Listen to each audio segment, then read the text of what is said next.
Welcome students to this video lecture on the autonomic nervous system. We're going to cover the sort of general view of the autonomic nervous system. We're not going to get into extreme detail with the specific features of the autonomic nervous system due to, again, the fact that the amount of material we're covering in a week. I want you to come away with this from this lecture with a good sense of what the autonomic nervous system is. So let's take a look at our objectives. We're going to do an overview of the autonomic nervous system. The ANS is autonomic nervous system. The role of the sympathetic nervous system, the role of the parasympathetic nervous system. Describe referred pain. We're going to talk about referred pain and the role of neurotransmitters in the ANS, and then the regulation of the autonomic nervous system. So the autonomic nervous system consists of motor neurons that innervate the smooth and cardiac muscle and glands, make adjustments to ensure optimal support for body activities, and operate via a subconscious control. Okay, so they're unconsciously done. These sort of the autonomic nervous system. Autonomic means that it automatically works on its own without any conscious sort of influence. Other names: involuntary nervous system, general visceral motor system. But you'll see ANS, autonomic nervous system, probably the most common here. So here is a good sort of breakdown. Again, we have the central nervous system, part of the brain and spinal cord. If you remember, the basic function of the overall nervous system is to feed input into the central nervous system, and that's done through the somatic sensory and the visceral sensory division of the peripheral nervous system. Feeds information into the central nervous system. That's step one. Step two then is the neural integration provided by the central nervous system. It takes this input, sensory input. We talked about sensory receptors. We're talking about the peripheral nervous system. And it takes that information, and in the cerebral cortex and other areas of the brain, the nuclei of the brain, we will see the neural integration, the decision-making process occur. So it takes the input, decides on what actions, if any, to do, and sends the input out via the peripheral nervous system, the motor division, right here. Okay? And so this is step three then, right here, as we talked before. Step three is then can be further divided into the somatic motor division, going to the muscle, joints, skin, and that area of the body, and then the visceral motor division. This is the viscera, referring to the internal organs, smooth muscle, cardiac muscle, stuff like that. And so this right here, the visceral motor division, the autonomic nervous system is this portion here. It breaks down into its sympathetic and parasympathetic divisions. So you have the parasympathetic nervous system and the parasympathetic nervous system, which are part of the visceral motor division. Okay, so you can see specifically where this is located within the overall view of the nervous system. It's part of the peripheral nervous system, specifically the visceral motor division. Okay, splits into sympathetic and parasympathetic. For simplicity reasons, and for not reasons, but for simplicity thought, the sympathetic nervous system in general is kind of, think of it as the gas or the accelerator of a car, of your body, basically, and the parasympathetic is the brake like the braking mechanism in a car. It slows down the body. So the sympathetic nervous system kind of prepares the body for various different stressors and stuff like that. It gets the body going, or the parasympathetic is kind of the brake. It slows the body down. And we'll look at the difference in the function of the sympathetic and parasympathetic nervous systems here. So when we look at the somatic and autonomic nervous systems, they differ in three different ways. And we're looking at visceral as part of being the autonomic, and somatic being here, that motor division here. So the effectors, the efferent pathways, and the transmitters, neurotransmitters, and the target organ responses to the neurotransmitters. This is how the visceral motor division, or the ANS, and the somatic motor division kind of differ. In the effectors, the somatic nervous system primarily is the skeletal muscles. Okay? In the autonomic nervous system, we have cardiac muscle, smooth muscle, which is like the stomach, the bladder, and even your well, your blood vessels, that's what the word I was looking for, and the glands and stuff like that. So the effectors. The efferent pathways, the somatic nervous system is one thick, heavily myelinated somatic motor fiber. It makes up each pathway from the central nervous system to the muscle. So there's one fiber that runs from the spinal cord out to the muscle. The ANS pathway is a 2-neuron chain. There's a preganglionic neuron in the central nervous system, and then there is a postganglionic neuron. So there's a preganglionic nerve and a postganglionic axon that extends to the effector muscle. So there's two, and we'll take a peek at that. Neurotransmitters, all somatic motor neurons release acetylcholine. Effects are always stimulatory. So whenever the somatic nervous system is activated, it will release acetylcholine onto the skeletal muscles, causing them to contract. In the autonomic nervous system, the preganglionic fibers release acetylcholine.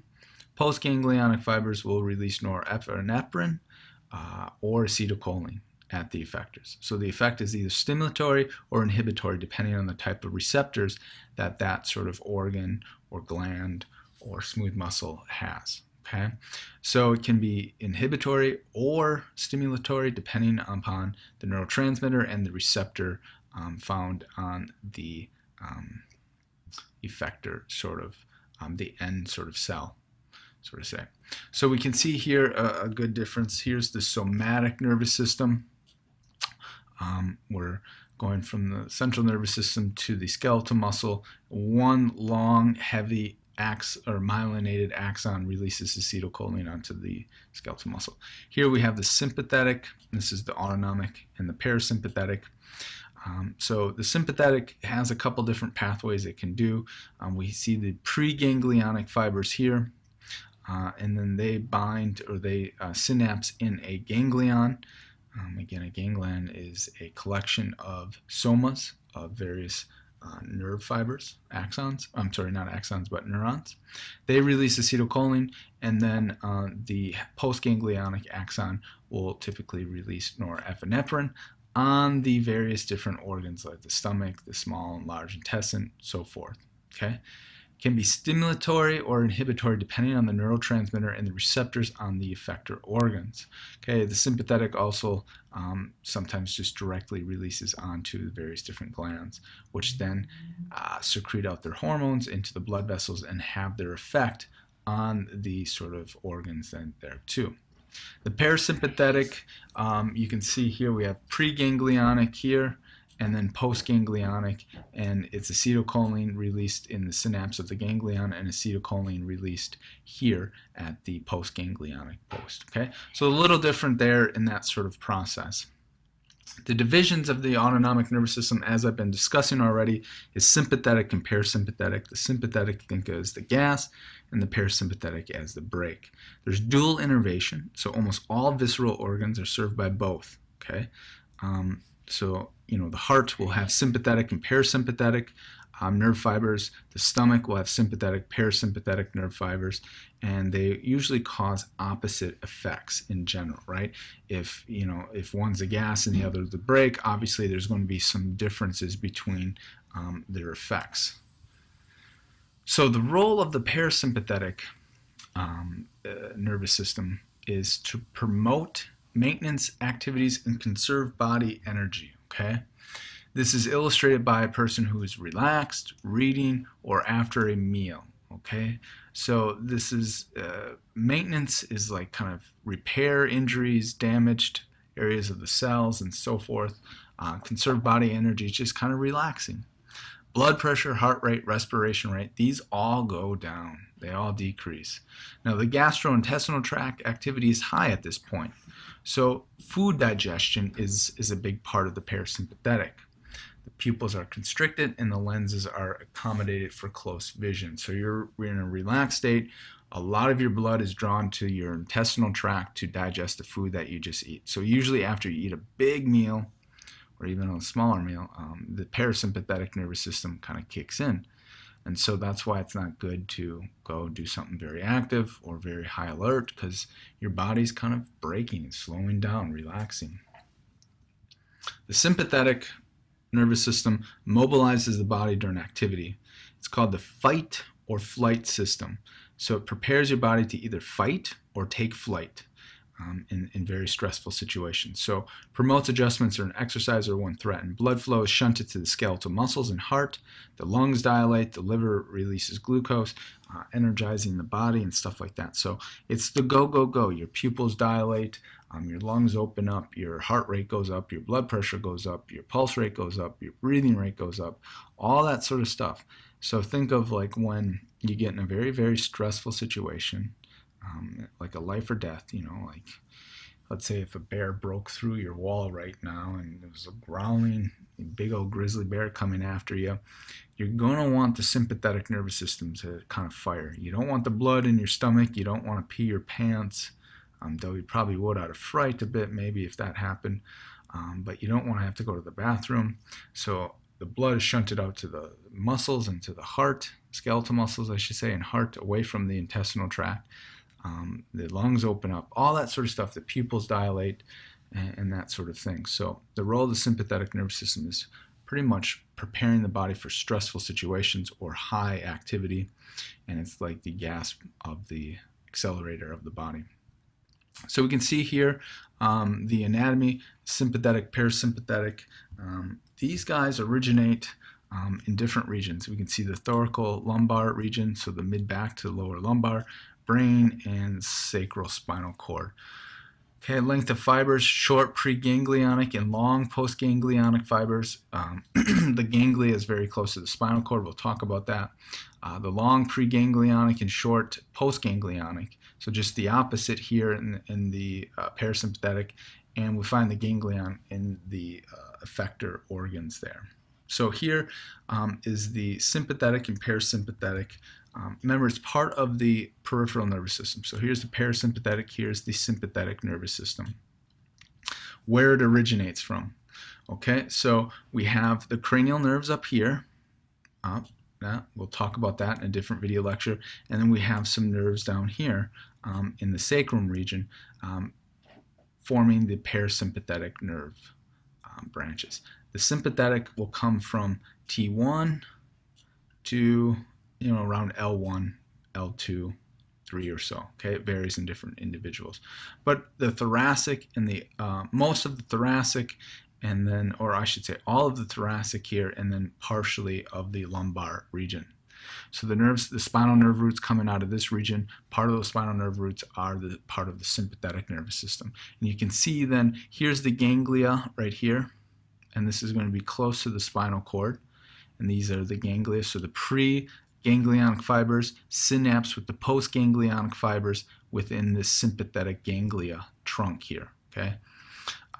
In the parasympathetic, the pre-ganglionic fibers will synapse with the ganglia, like pretty much right outside of the organ, the eye, the salivary glands, and then we have these tiny little post-ganglionic nerve fibers that innervate then the actual organ or gland of whatever we're talking about here.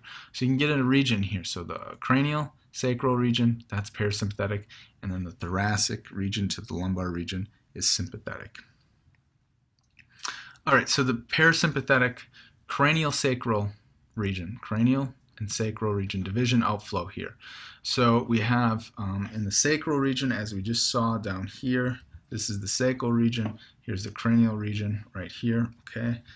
What we have here is the sacral region, and then here are the cranial nerves that are associated with the parasympathetic nervous system: ocular motor, facial, glossopharyngeal, and vagus. The vagus is a big guy, talked about in the cranial nerves video lecture, and how it is largely parasympathetic role to the heart, lungs, and most of the visceral internal organs. Okay, so we'll talk about these cranial nerves in more detail in the cranial nerve video lecture.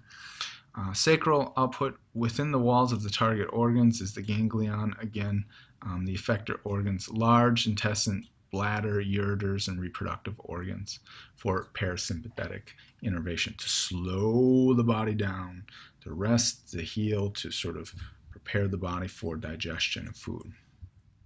All right, and so we can see in more detail here the pre and post. So this is the pre ganglionic fibers here, and they synapse with the postganglionic fibers in the ganglia here that go to the eye, and these are the optic or the cranial nerves, and we have the sacral region down here again, pre and post ganglionic fibers. These post ganglionic fibers are really short, as you can see all throughout here. Okay, and again, coming back to this thing here, so we have the preganglionic fibers and postganglionic fibers here, and they synapse. Where that synapse occurs, that's called a ganglion, and you can see the acetylcholine is the neurotransmitter released there. Now, in the parasympathetic, that's parasympathetic. In the sympathetic, what we have is the preganglionic fibers are typically shorter, and then there's much longer postganglionic fibers. That's what we're talking about when we look at that sort of stuff here. Okay. The sympathetic is the thoracolumbar division. The preganglionic neurons are in the spinal cord, segments T1 through L2. Sympathetic neurons produce the lateral horns of the spinal cord. Preganglionic fibers pass through the white rami communicans, enters the sympathetic trunk. Okay, so the white rami communicans is part of the rami or ramus that we talked about in the PNS lecture there, and enter the sympathetic trunk, the prevertebral, also called prevertebral ganglia. All right, so here is that prevertebral or sympathetic trunk ganglion. Okay, it's just a collection of somas, the nerve cell bodies of the postganglionic neurons. So we can see here the exiting. It's left and right, but we're just looking at the right. These branches are through the white rami communicans, and they go right into the, in most cases, as you can see, especially in the upper portion here, they go right into the sympathetic trunk ganglion. Okay, where this will be much closer to the spinal cord actually than what we're showing. We're just giving it some space so we can write these terms here. And then we have these long postganglionic fibers that go to the skin, to the eyes, to the nasal, to the salivary glands, to the heart, lungs, and so forth. Now there's some other ganglions too. So we can see through here some of these nerve fibers pass right through the sympathetic trunk ganglion and go to the celiac ganglion or the superior mesenteric ganglion, or we have the inferior mesenteric ganglion, and then we have a coccygeal ganglion too. And so you can see that it gets kind of complex, but again, what you want to recognize, pre or sympathetic and parasympathetic, the differences in what, if the parasympathetic is stimulating the heart, what is it going to do? It's going to slow the heart rate down. If the parasympathetic is stimulating the heart, it's going to slow the heart rate down. If the sympathetic nervous system is stimulating the heart, that accelerator of the body, it's going to speed up the heart, increase in blood pressure, and so forth. Okay, and they both have pre and post ganglionic neurons, and they're going to synapse in some sort of ganglion here. Okay, so there's 23 paravertebral ganglion in the sympathetic trunk. Don't worry about the details of this. This is just talking about specifically the ganglion. But we can see here, we're kind of reviewing here, but here's the spinal cord. We have the spinal nerves coming in. We have the dorsal root and the ventral root here. Okay, and they're going to, the ventral root is going to branch into the communicans, the rami communicans, which goes to the sympathetic trunk. So here's the sympathetic trunk ganglion, this portion right here. Okay, so this is, you can see the ganglion right here. It's a collection of the nerve cell or the somas, soma bodies here. And again, that's this right here. So what we're just seeing there was this sympathetic trunk ganglion is this thing right here. Okay, obviously it doesn't look the same, but this is more of a realistic depiction. So it's a branch of the ventral rami, or the ventral branch of the spinal nerve, and then ultimately the branch of the gray rami communicans here. So and the white too. So Again, that's quite a bit of detail. The pathways we kind of saw. Once the preganglionic fiber enters the sympathetic trunk, it can synapse with the postganglionic neuron. It can go down and up the sympathetic trunk to another region. It can pass right through the ganglion without emerging, and we kind of saw that here. So once a preganglionic fiber comes in, it can move up, or it can move down. It can pass right through, or it can synapse with a postganglionic nerve fiber right there. All right, now that's part of, well, we want to look at, that's, overlapping the parasympathetic and sympathetic pathways. What we're going to look at here now is the visceral reflexes. We talked about the somatic reflexes at the end of the peripheral nervous system lecture. And the visceral reflexes have the same sort of kind of pathway arc system that the somatic reflexes do. It has the two neurons, going to and from the organ and stuff like that. But here's the thing, what we want to be able to recognize with visceral reflexes and input is that the visceral pain, the nociceptors, those travel the same pathways as the somatic nociceptor or pain fibers, and it contributes to the phenomenon of referred pain. So referred pain, again, here is that sort of reflexive arc. We have the stimulus coming in, being fed into the dorsi branch, into the spinal cord, and then boom, we have a efferent fiber going out to stimulate that sort of effect in the viscera. Okay, so that's a reflexive sort of thing that it may be doing.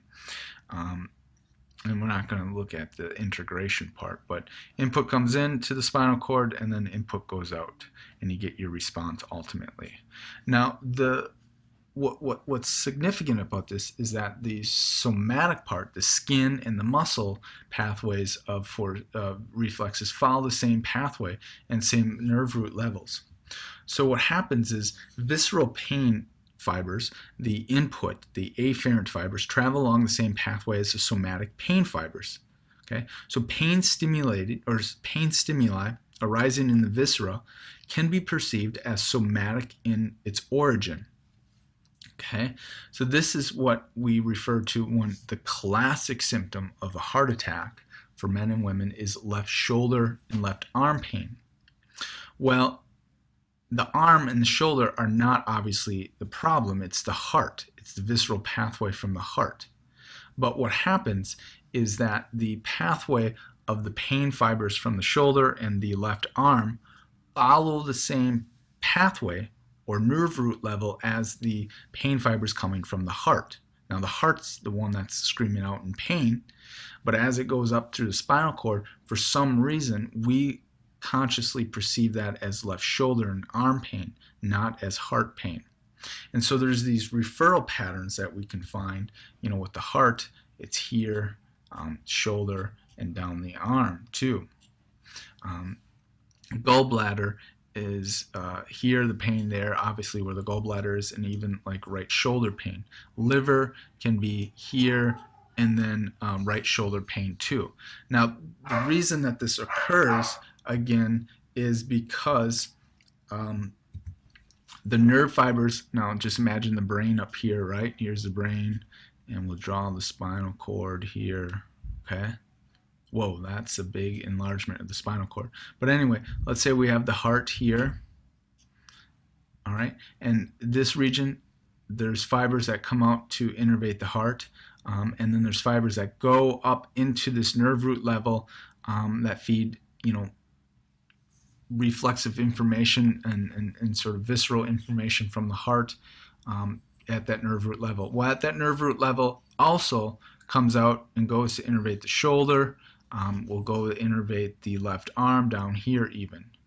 So the heart is in pain, it's screaming out, the nociceptor fibers are screaming out, that input comes into the spinal cord, goes up to the brain, and for some reason we're perceiving that as shoulder and arm pain instead of actually pain in the heart.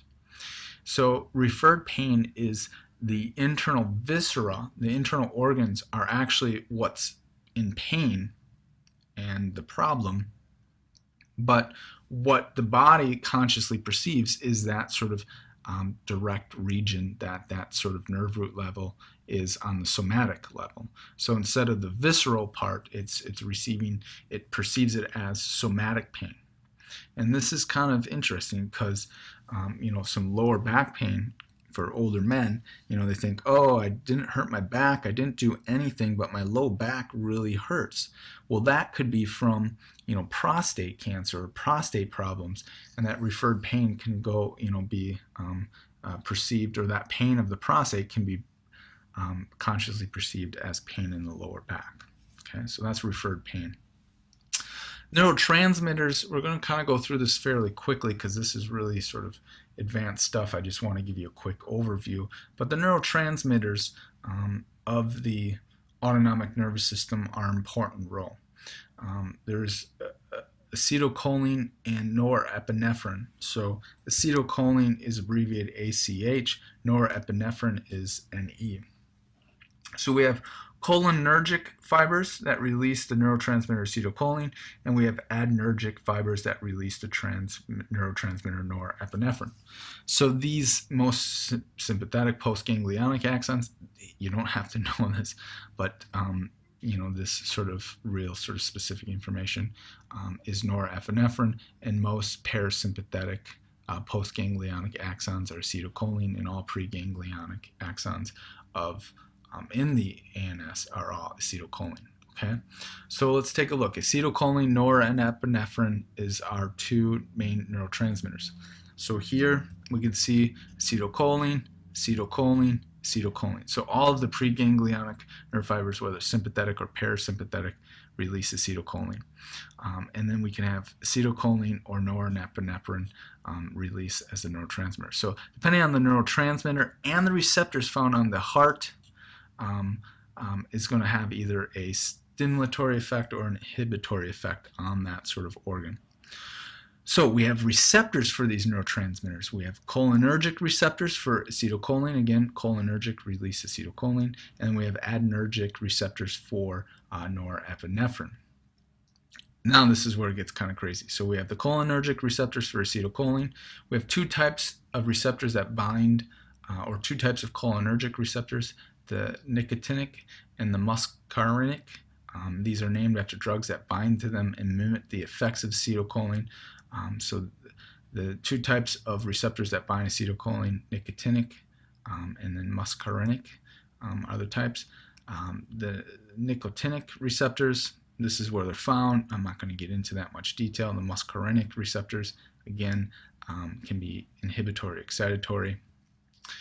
This is some more detail on that. The adrenergic receptors for norepinephrine can be alpha or beta, and the effects of norepinephrine depend on the receptors that predominates the target organ.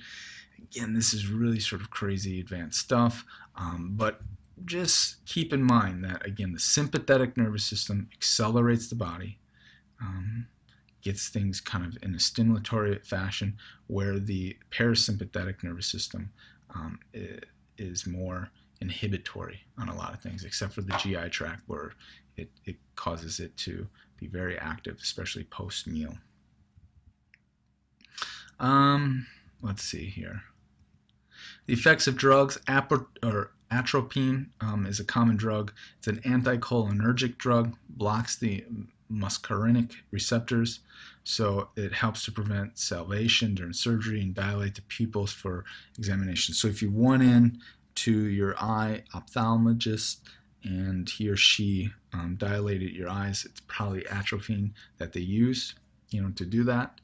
Okay, and that will wear off over time. There's over-the-counter drugs for colds, allergies, and nasal congestion that stimulate the alpha adrenergic receptors. Beta blockers will attach to the beta adrenergic receptors to dilate the lungs and bronchioles, and for asthmatic uses and stuff like that. So a lot of the drugs are geared, what you should take away from this is a lot of the drugs are geared towards influencing the receptors of these organs to mimic or block the adrenergic or cholinergic receptors or block or mimic the effects of acetylcholine, norepinephrine in that case. So you can kind of see more details here. Again, that's quite a bit of information. Interactions of the autonomic nervous system division, so between the two, most visceral organs have dual innervation, like the heart will have parasympathetic and sympathetic innervation. And this sort of dynamic antagonism allows for precise control of the visceral activity. So sympathetic division increases heart rate and respiration rate and inhibits digestion and elimination, passing of the bowels and stuff like that. Parasympathetic division does just the opposite, decreases heart rate, respiration rate, allows for digestion and discarding of waste, right? So you can't be every day, like when you're driving your car, you just can't accelerate all the time and think, oh, that's okay. You need a break, and you need to break when it's appropriate. But you need both, and they need to be utilized at the appropriate times. And for us, though, in our society and culture, unfortunately, the parasympathetic, it isn't really stimulated all that much. We're more sympathetic based. We're go, go, go. And that's due to our body perceiving all sorts of various different chemical, emotional, physical stresses all the time. Sympathetic tone, again, the sympathetic division controls blood pressure even at rest. The sympathetic fibers are more rapidly to constrict blood vessels and cause the blood pressure to increase. They take a little longer to promote dilation. Alpha blockers, drugs interfere with the vasomotor fibers and are used to treat hypertension. So they kind of block the effect of the sympathetic fibers on the blood vessels, so they can't cause the blood pressure to increase. The parasympathetic tone, again, usually is part of slowing the body down, slows the heart rate, really, but then increases the smooth muscle activity in the digestive and the urinary system. But the sympathetic nervous system can override these effects during stress. So when something stressful comes on and you're digesting food, that can quickly change if the sympathetic nervous system is really sort of stimulated to interact. Drugs that block the parasympathetic responses increase heart rate, block fecal and urinary retention. So again, we can use drugs to help mimic the effects of the parasympathetic or sympathetic nervous system, or even block them in that case. Cooperative effects, do they ever work together? And they do, just in a few cases. The best sort of example is that the external genitalia. The parasympathetic fibers cause vasodilation, which help the erection of the penis or the clitoris in the woman, and then the sympathetic fibers cause the ejaculation in semen in males and the reflexive contraction of the woman's female's vagina. So they kind of work hand in hand there in sexual intercourse in that sort of fashion, but other than that, there's not too many cooperative effects besides trying to maintain homeostasis within the body. Unique roles of the sympathetic nervous division: adrenal medulla, the adrenal glands, sweat glands, the pili, muscles, the kidneys, and most blood vessels receive only sympathetic fibers. So certain areas of the body, these being the certain areas, will only really have sympathetic nervous system or sympathetic innervation to them. So thermal regulation, release of renin from the kidneys. Metabolic effects will include the increasing metabolic rate, raise the blood glucose sugar levels, and mobilize fats for use as fuel. So this does not have a counterpart. These sort of functions do not have a counterpart of the parasympathetic division. Localized versus diffuse. Parasympathetic is usually short-lived and highly localized control over the organs, where the sympathetic innervation is usually more long-lasting, has body-wide effects, like more systemic effects. And this is because the activation of the sympathetic nervous system is longer because of the norepinephrine. So norepinephrine and epinephrine are released into the bloodstream and remain there until the liver is destroyed. So there's quite a bit more sort of activity, long-lasting activity with the sympathetic nervous system. So Now, last part, control of the autonomic nervous system. This really relates to the hypothalamus. We'll talk about the hypothalamus with the role in the limbic system and in the endocrine system too. But this is on an unconscious level, is the main sort of integrative center of the autonomic nervous system activities from the hypothalamus, unconscious control. And so the hypothalamus helps to integrate the role of the autonomic nervous system and relates with the brainstem and the spinal cord. Even the limbic system and the cerebral cortex all have some sort of role. But again, this is at a subconscious level. You're not thinking about speeding your heart rate up when you get scared or you get in a near car accident. This just autonomically happens because of the perceived threat that your body has on it. Okay, so I'm not going to get into much more detail than that. Developmental aspects of the autonomic nervous system. During youth, the ANS impairments are usually due to injuries, so you kind of see that due to very sort of rare and traumatic injuries. As you age, though, the autonomic nervous system efficiency declines, and this is partially due to post and pre-ganglionic axon terminals. So as you age, the autonomic nervous system, you see more constipation, dry eyes, frequent eye infections, orthostatic hypotension, where as you lay down and sit up, the blood pressure cannot maintain or cannot increase fast enough to keep the blood flow to the brain sufficient, so you get lightheaded, you can even pass out and that sort of thing. So you can see various different changes within the autonomic nervous system as you age, unfortunately. And that should wrap this chapter up. And as a quick overview of the autonomic nervous system, but again, the big thing that you should recognize and understand is that the sympathetic kind of prepares your body for the fight or flight, like you're going to fight someone or something, or take flight, run for your life.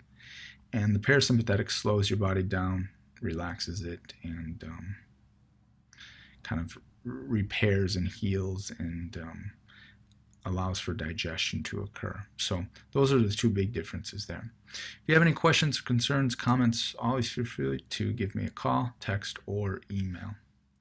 All the best.